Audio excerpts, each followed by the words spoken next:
Hey guys, I hope you can hear this. This is Ben, also known as Brother Eli at Church Universal and Triumphant, and I want to show you my new fish. I have a new tank full of ghost fish. I call them ghost fish. I hope you can see this, and maybe they're not as fabulous on video as they are in person, but take a look at these guys and see if you can see why I'm so impressed. And maybe I should change the lighting a little bit. So I own Buenos Aires Tetras, and some of these are ordinary Buenos Aires Tetras, the big guys with the black stripe near their tails. Tetras are known as to be quote unquote, this particular brand are referred to as feisty fish, which is a good banner under which to list them in the details manual for all of the fish friends in the world, because they have a lot of energy.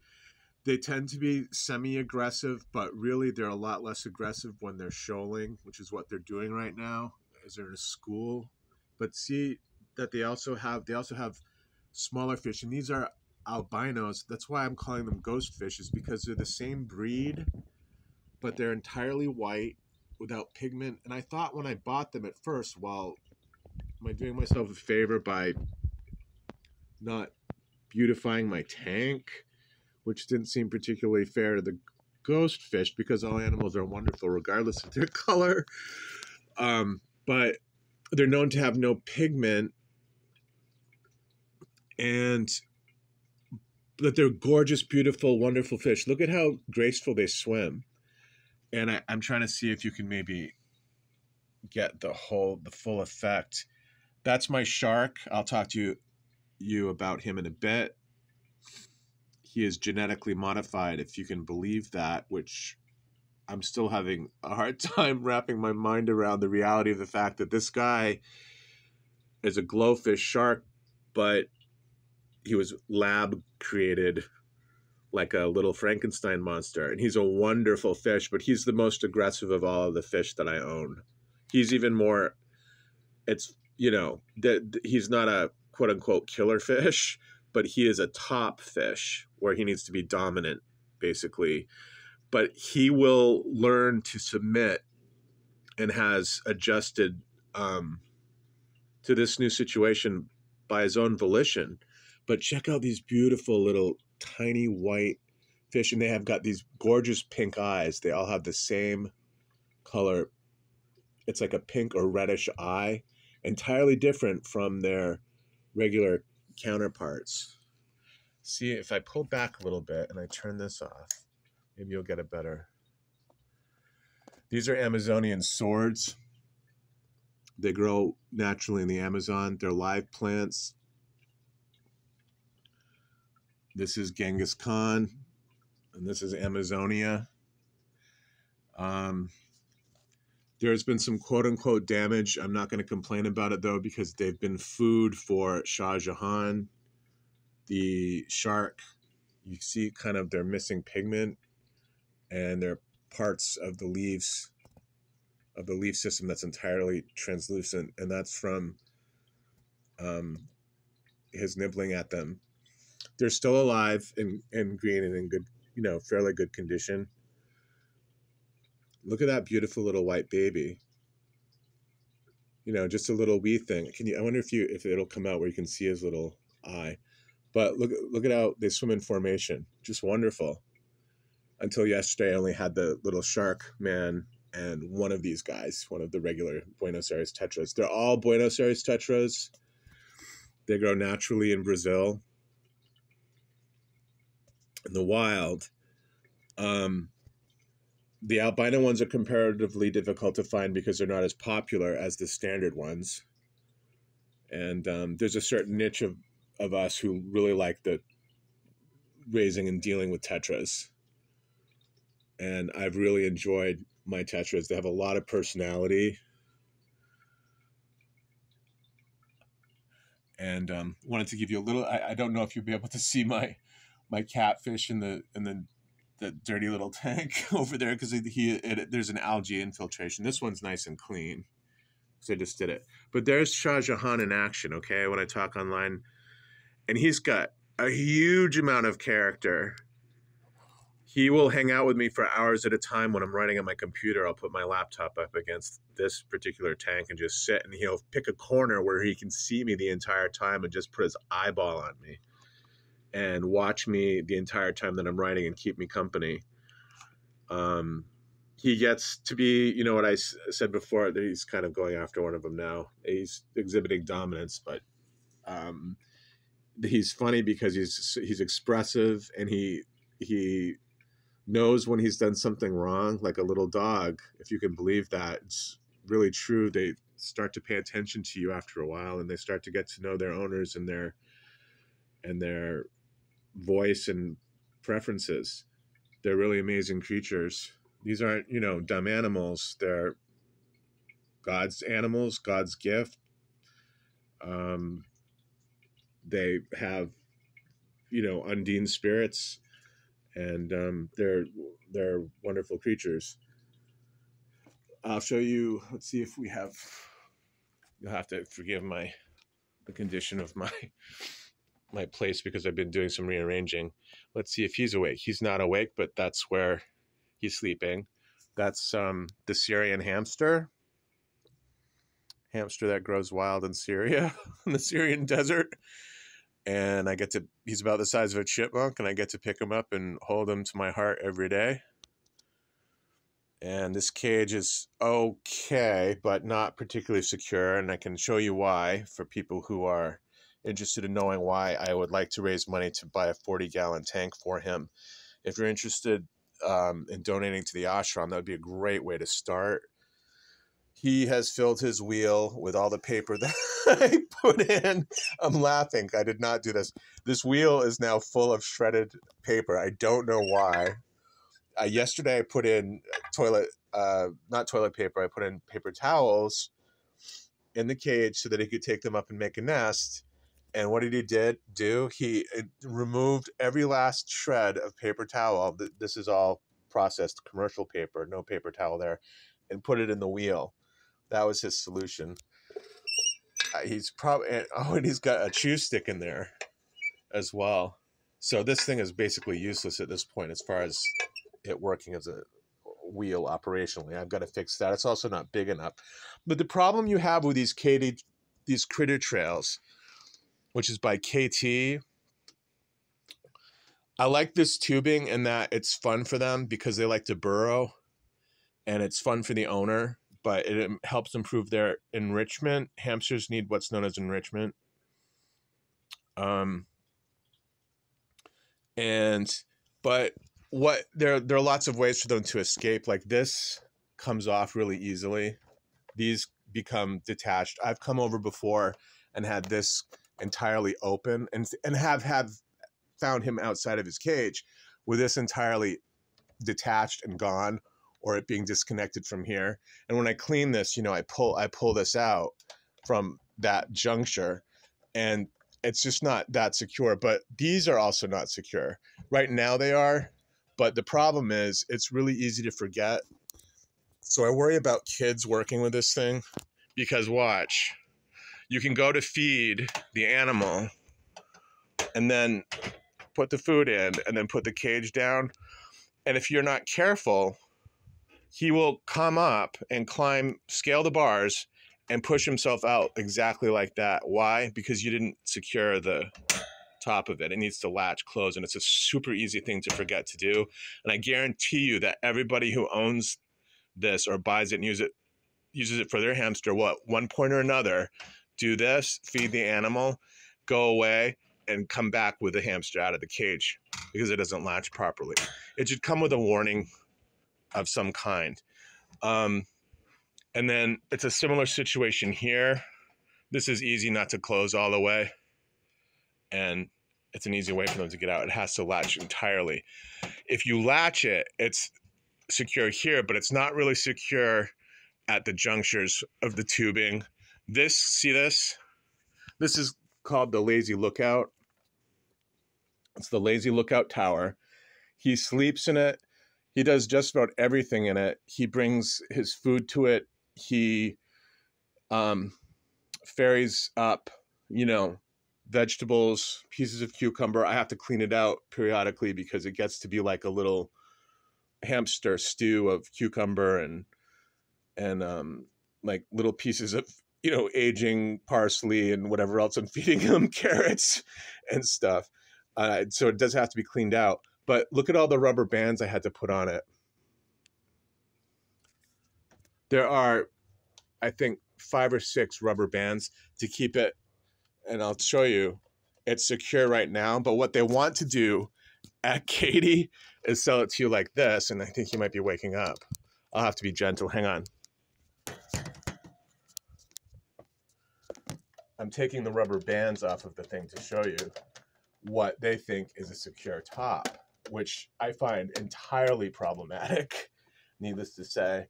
Okay, so take a look. All right, see this? This is how they sell it to you. Look. It just sits there. It never fully latches. At no point does that latch shut at all. And they're all like that. This isn't defective. This is the product. And I came home yesterday, well, more like 5 or 6 days ago. I had put 2 rubber bands on this thing, tight ones, and he had wormed his way out of it. Can you say hi? Oh, there he is. Hi, Dad. You're hiding your face. They just got to see you. Oh, there you go. There you go, Baba. Isn't he gorgeous? He looks like a little ferret. That's why I call him Fox, too. He has a little fox face. If you look at him kind of from the side. Hello, sir. Aren't you handsome? Hi, Dad. Okay. We give pets? Okay. Okay, back to sleep. Alrighty. And then I'll show you. I'm going to remember to come over here and seal that up again. The catfish is over here. Awesome score. I was tuning in remotely because I was scanning remotely through my system of magical elemental reliance and was talking to this guy. This is Copper. He's a reincarnation of Leviathan. And he's a wonderful Betta splendens, also known as a Siamese fighting fish. You can't house males together because they're too territorial. He's a lovely fish, and he's a very gentle fish. I go in and I pet him all the time. They love their owners. They love bonding with their owners. But see, in the background, I have a new guy there with him, and they're super gentle with each other. They don't mind each other at all. It's almost like they just really don't interact much at all. Not yet anyway, but there's absolutely no aggression. And this guy does better alone or with super passive fish, which is what that guy is in the background, the corydora. And I'll reintroduce you to both of these guys when I have the tank clean again. Let's see if I can get him from up here. It's not going to be any good to you from up there, but he's got this wonderful face that looks something. He looks like a creature out of like a Mercer Mayer book, like Where the Wild Things Are. He's got super expressive eyes. And he's a catfish, and this is interesting. I discovered this with my, I'll show you my tetras and my shark. And my shark has a ton of personality, and my tetras are just amazing. The ghost accompaniment of the albinos is just so impressive. If you're here in person to really see it, they're just really cool fish. And I'm so glad that I got the little white ones because they have so much personality, and it's so gratifying to see them shoaling. And I appreciate colorful fish, but I appreciate fish of all stripes. Okay, wait, and here's Shah Jahan. Can you show us some eyes? There you go, baby. He's always interested in what's going on. And he's a little snoop and stuff, too. Hey, Bubba. Come on. Can you show us? Ah, there he is. Hi, Shah. Sharklet. I'm a shark. I'm a shark, and I was lab grown. I was grown in a lab. He's trying to pipe in some corridor, I can tell from his profile.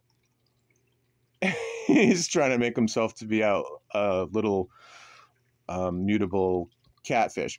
The catfish's eyes blink, and I have scientific terms for it, and I'll post it for you. But see, these are wonderful, but they have fixed eyes, and so do certain breeds. Like salmon don't blink.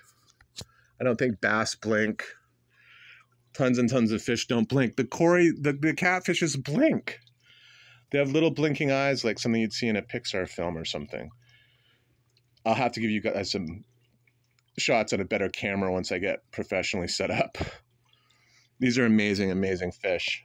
The Buenos Aires, I just really recommend. Well, actually, I don't recommend them to beginners because I think the easiest fish, if you want to start off with your kids or just have, a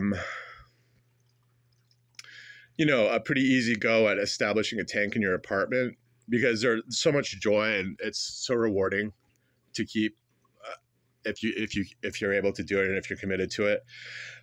I would buy platies and wags that are inexpensive fish, that are passive fish, and mollies are great starter fish, I think. And small, maybe some neon tetras if you want some schooling fish. The tiny ones that are neon, basically, and they make cardinal ones too that have more red on the underbelly. These fish are a little bit more like fish you'd find in the wild, and they've got lots of personality, but as the manual says, they're referred to as being feisty. They're not really super aggressive fish, but they will chase and nip. I would not want to have Copper, the beta, who's got the long flowing fins, in with these guys, because he can't outrun them. He defends his territory. Definitely never house unless you've got a huge tank and you know what you're doing. You need, I think it's at least a 40-gallon tank to do that effectively, but you'd have to have all sorts of hiding spaces to have two betas, male betas together in the same tank. And I've never tried it, and I don't have the confidence to do that yet. And certainly don't recommend it to anybody who's not done a ton of independent study. But yeah, Copper is a great fish, and Leviathan and that whole lineage, they're wonderful fish. And they're considered to be aggressive, but they're really not aggressive with other fish, generally put. And the problem is they don't swim as fast, and so they get nipped, even though they're supposed to be, top dog fish and so forth. And you can't house like gouramis are similar. They're super territorial. They're nice fish. They're gentle fish, but they're slow swimmers, so they get nipped too. And both are top breathers. They have a special organ called a labyrinth. And they can breathe. They can elect to breathe from the surface of the water. These guys really aren't set up for that. They only breathe through their gills generally.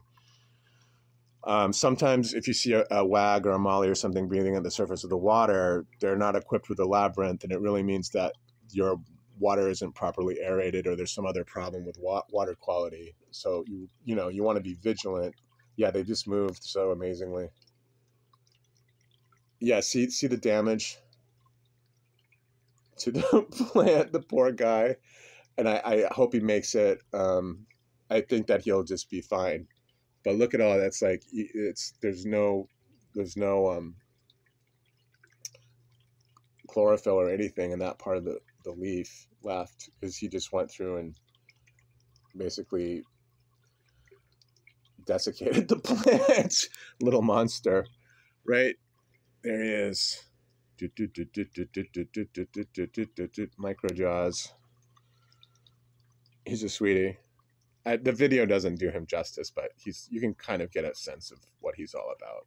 Anyway, I wanted to share, and oh yeah, now you guys have a sense of what my apartment looks like. Unfortunately, as you can see, I need curtains, and my desk needs to be organized. I should take a video of it. But I have this really cool poster, the original Jaws film, Jaws 1. It says the names of the guy. You can see Richard Dreyfuss credited there, and Roy Scheider, of course, and Robert Shaw. Then the women who are in it are down. It's really 3 lead guys, and then Lorraine Gray was in 1, 2, and 4 as the sheriff's wife.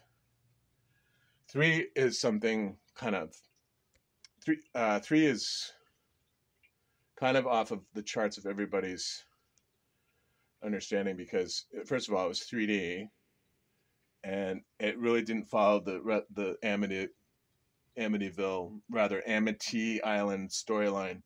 It took place in Florida and at a theme park, and it was kind of a 3D gimmick in a way. It's not a bad film, but Gary only appears in 1, 2, and 4. She's not in 3 at all. None of these people are in 3.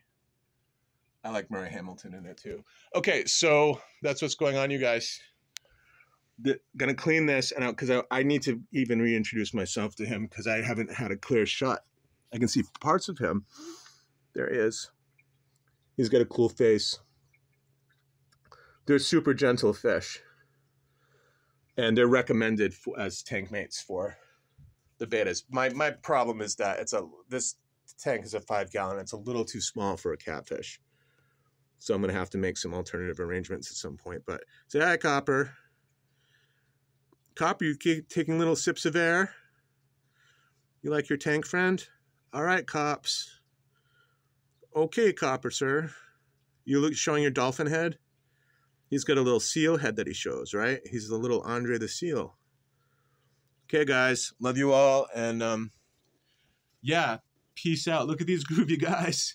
Really happy with how they're shoaling and with having the number. I think I've got, what do I have, 7 or 8 in there at this point?